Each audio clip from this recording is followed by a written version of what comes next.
સ્વાગત છે મિત્રો ગુજુગાન ચેનલમાં। આ વિડીયોની અંદર આપણે વાત કરવાના છીએ કે તમારે 7 બાર અને 8 અ ઉતારા છે 6 ઉતારાની નકલની કોપી જો તમારે ડાઉનલોડ કરવી હોય, જે તમારા ડિજિટલ ફોર્મમાં તમારા જે ડોક્યુમેન્ટ હોય છે એની કોપી તમારે જો ડાઉનલોડ કરવી હોય તો એ તમે 5 રૂપિયાની નોમિનલ ફી ભરી અને એ કોપી તમે ઓનલાઈન કઈ રીતે ડાઉનલોડ કરી શકો એની વાત આપણે આ વિડીયોમાં કરવાના છીએ।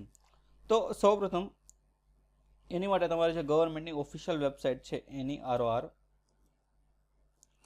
તમારે ગૂગલમાં લખી લેવાનું છે, અથવા તો એની વેબસાઇટની લિંક તમને ડિસ્ક્રિપ્શનમાં પણ આપી દઈશ। એની ઓફિશિયલ વેબસાઇટ છે NEROR.gujarat.gov.in। તો તમારે જો ડિજિટલ સાઇન ડોક્યુમેન્ટ અને જોતા હોય તો એની માટે અહીંયા તમે જોઈ શકો છો કે ડિજિટલ સાઇન ROR એની ઉપર તમારે ક્લિક કરી દેવાનું છે। પછી અહીંયા તમારે તમારો મોબાઈલ નંબર નાખી દેવાનો છે, તો અહીંયા મોબાઈલ નંબર નાખી દઉં છું।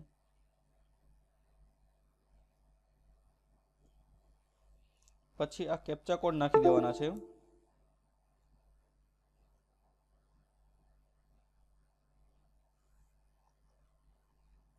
અને આ જનરેટ ઓટીપી તમારે ક્લિક કરી દેવાનું છે, એટલે જે તમારો મોબાઈલ નંબર નાખ્યો હશે એમાં તમારે ઓટીપી આવી જશે।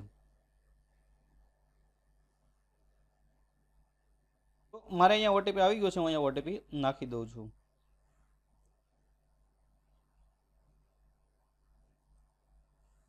પછી તમારે અહીંયા લોગિન કરી લેવાનું છે।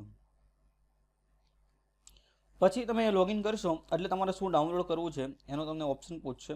તો અહીંયા તમારે 7 અ કરવું છે, 12 નંબર કરવું છે, 8 અ કરવું છે, 6 નંબર કરવું છે, કે જૂના નમૂના પ્રમાણે જે 6 નંબર છે એ કરવું છે। માનો કે તમારે 8 અ કરવું છે તો તમારે એ સિલેક્ટ કરી લેવાનું છે। પછી અહીંયા તમારે જે જિલ્લો હોય એ તમારે સિલેક્ટ કરી લેવાનો છે। પછી એની અંદર જો તાલુકો આવતો હોય એ તમારે અહીંયા સિલેક્ટ કરવાનું છે। પછી જે તમારું ગામ હોય એ અહીંયા સિલેક્ટ કરી લેવાનો છે। પછી અહીંયા તમારે તમારા ખાતા નંબર નાખવાના છે, જે પણ તમારો ખાતો નંબર હોય એ અહીંયા તમારે નાખી દેવાનું છે। જો તમારું ખાતા નંબર તમને ખ્યાલ ન હોય અને તમારે ચેક કરવું હોય તો એ પણ તમે કરી શકો છો। તો એની માટે અહીંયા વ્યૂ લેન્ડ રેકોર્ડ ગ્રામ્ય એની પર તમે ક્લિક કરી શકો છો।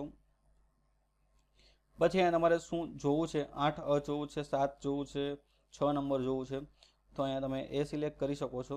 પછી તમારે તમારો જિલ્લો, તાલુકો, ગામ અને જે તમારો ખાતા નંબર હોય, જો તમારી પાસે ખાતા નંબર ન હોય અને જો તમારે સર્વે નંબર ઉપરથી ખાતા નંબર જાણવો હોય તો એ પણ તમે જાણી શકો છો। તો એની માટે પણ ઓફિશિયલ વેબસાઇટ છે, એમાં તમે અહીંયા ચાવડી ઉપર જે લિંક છે એની પર તમારે ક્લિક કરી દેવાનું છે, અને અહીંયા તમારે જે કોઈ પણ જે ઓપ્શન સિલેક્ટ કરવાનો છે એ તમારે અહીંયા 7 નંબરનું જે સર્વે નંબર છે એ અહીંયા તમારે સિલેક્ટ કરી લેવાનો છે। પછી તમારો જે અહીંયા જિલ્લો હોય એ નાખી દેવાનો છે, પછી તમારો જે તાલુકો હોય એ નાખી દેવાનો છે, અને પછી તમારું જે ગામ હોય એ નાખી દેવાનું છે।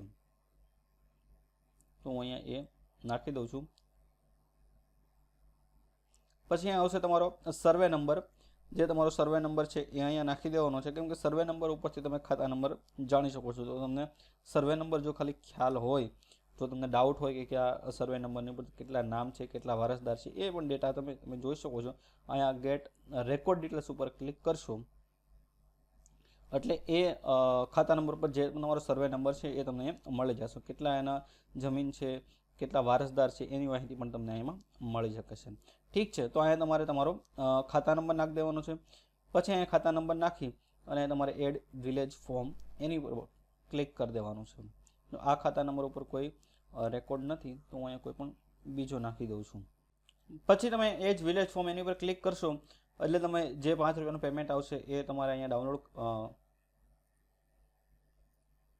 પછી તમે એડ વિલેજ ફોર્મ કરશો એટલે અહીંયા તમારે ડિટેલ્સ આવી જશે, જે તમારે ડેટા જોયો છે એ અને જે પેમેન્ટ કરવાનું છે એ।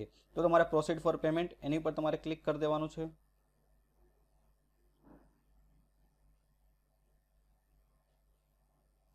પછી અહીંયા પે અમાઉન્ટ એની પર તમારે ક્લિક કરવાનું રહેશે, એટલે તમને પેમેન્ટ ગેટવે ખુલી જશે। એમાં તમે નેટ બેન્કિંગ, ક્રેડિટ કાર્ડ કે ડેબિટ કાર્ડ કે યુપીઆઈ જેનાથી પણ તમારે પેમેન્ટ કરવું હોય તમે પેમેન્ટ કરી શકો છો. પેમેન્ટ થઈ જાય પછી તમે છે તમારા આ જે લોગિન કરશો એટલે ત્યાં ઓટોમેટિક રીડાયરેક્ટ થઈ જશે. એટલે રીડાયરેક્ટ થઈ જશે પછી તમે છે એ આ ઓપ્શન છે તમને ડાઉનલોડ કરવાનો મળી જશે. એટલે પછી તમે ઇઝીલી ડાઉનલોડ કરી શકો છો. પછી તમારે આ 5 રૂપિયાનું પેમેન્ટ કરશો એટલે તમારે જે ડોક્યુમેન્ટ ડાઉનલોડ કરવું છે એ તમને આની અંદર મળી જશે. ઘણી વખત એ ડોક્યુમેન્ટ આવવાની થોડોક ટાઈમ લાગતો હોય છે તમે પેમેન્ટ કર્યા પછી, એટલે થોડો તમારે વેઇટ કરી લેવાનો છે. જો એને ટાઈમ લાગતો તમને ડાઉનલોડનું બટન ના દેખાતું હોય, ઓપ્શન ના આવતો હોય તો તમારે થોડો વેઇટ કરી લેવાનો છે. 24 કલાક મેક્સિમમની અંદર તમને છે એ ડાઉનલોડનો ઓપ્શન અહીંયા મળી જશે. ઠીક છે. ઘણી મોસ્ટ ઓફ તો ઇન્સ્ટન્ટ જ આવી જાય છે, પણ ઘણી બધી વખત છે એ વાર લાગતી હોય છે. ઠીક છે. તો આ રીતે તમારે ડાઉનલોડ કરવું હોય તો તમે 7, 12, 8 કે જે 6 છે 6A છે જે ડોક્યુમેન્ટ તમારે ડાઉનલોડ કરવું હોય તમે ઇઝીલી ડાઉનલોડ કરી શકો છો. તો આ વિડીયોની અંદર આપણે એ વાત કરી. આના સંબંધિત જો તમને કોઈ પ્રશ્ન હોય તો તમે મને કોમેન્ટ સેક્શનમાં જણાવી શકો છો. તેનો જવાબ દેવા હું પૂરતો પ્રયત્ન કરીશ. આ વિડીયો જોવા માટે તમારો ખૂબ ખૂબ આભાર.